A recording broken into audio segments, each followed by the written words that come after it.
Hello YouTube, it's Amzi here, and today I'm bringing you guys my KF5 best class setup for this can be for domination or free for all. Now the reason why I say for domination is because you know when you push for B, it can be a hard position because there's a flag on each side.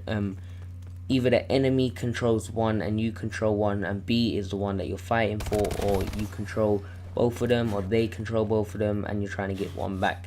This class is a great class to push forward for, and it is kind of like an assault rifle because the accuracy isn't so bad on it, and so the damage isn't as well.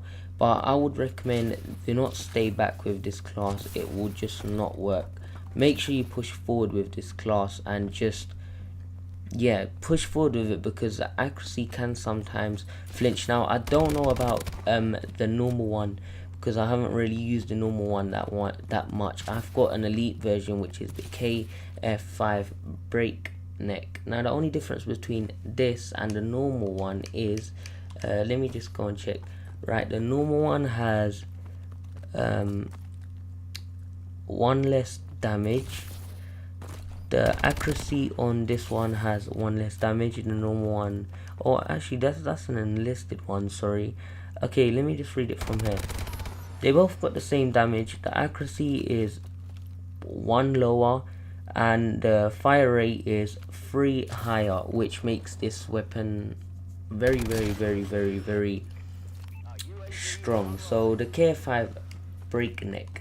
Now what I recommend for the elite version is, if you have got it, I'll recommend suppressor, because you obviously want to stay off the map and hidden as much as possible, especially if you're playing free for all. And foregrip, because as you guys can see, the fire rate goes up, which means the recoil is going to be a bit unpredictable and uncontrollable, so you don't know where your gun's going to fly, if it's going to fly high, or if you're going to be able to control it with your dual stick. Now the last thing that I used was a red dot sight. This is an option because the iron sight on it is already pretty good.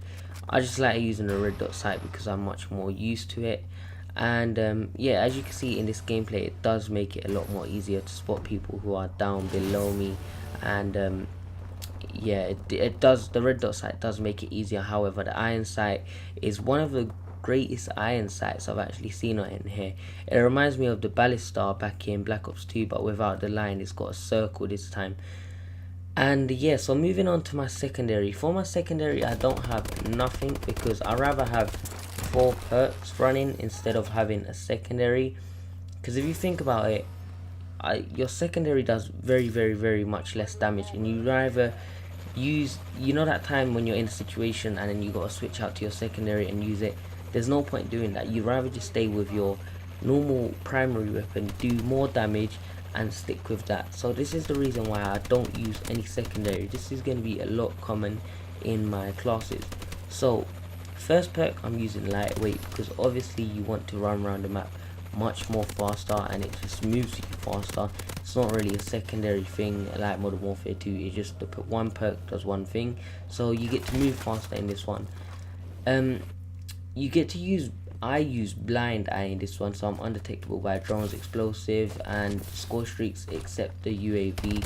So UAVs can still see me, but other score streaks are pretty much, I'm blind to them. But however, I would recommend fast hands because you can reload while sprinting. But then I don't use it because I don't have another weapon apart from the blade, and I don't use any exo abilities, and I also don't use an exo launcher. So that's 3 disadvantages over 1 advantage, when I rather just use blind eye and have full advantage of not getting spotted by any score streaks. The next one is toughness, so flinch less when shot. As I said, the recoil is going to be really high on here, so with someone shooting at you as well, it's going to be even more higher.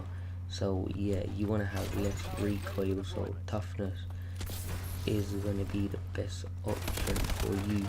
However, let me just read hardline. Hardline could be a possibility if you want to get your score streaks, but I wouldn't recommend it. I wouldn't. because you could die really easily on this. So flinching less when you get shot is a good thing. And I've actually got the mask that he's wearing. Just thought I would spot out. So perk 4, I'm using Scavenger. You can start with extra magazines and replies. Using bullets, which is better because you can start with full magazines. You won't have to worry about running out of ammo. And as is the situation with swapping your weapons, it is useless because your secondary weapon does less damage. So you might as well use your primary weapon and have more ammo and deal more damage.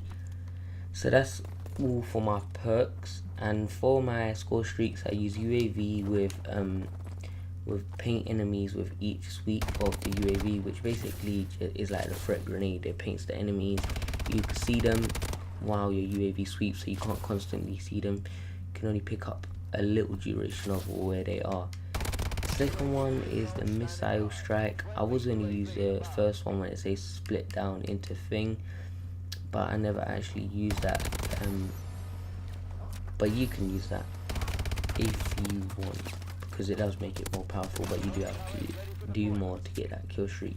And the last one is the warbird, and I don't actually add anything to the warbird because it's already a high kill streak, but you can add it to make it go even more higher. So yeah, apart from that, that is my full class setup. And obviously for the extra perk and extra attachment, you're gonna need wildcard primary gunfire and wildcard free perk free greed, which will take you to 13 out of 13 points on your whole class. And that is basically the end of the video. Hope you guys enjoyed. If you did, leave a thumbs up and tell me if this helped you at all. So yeah, see you later guys.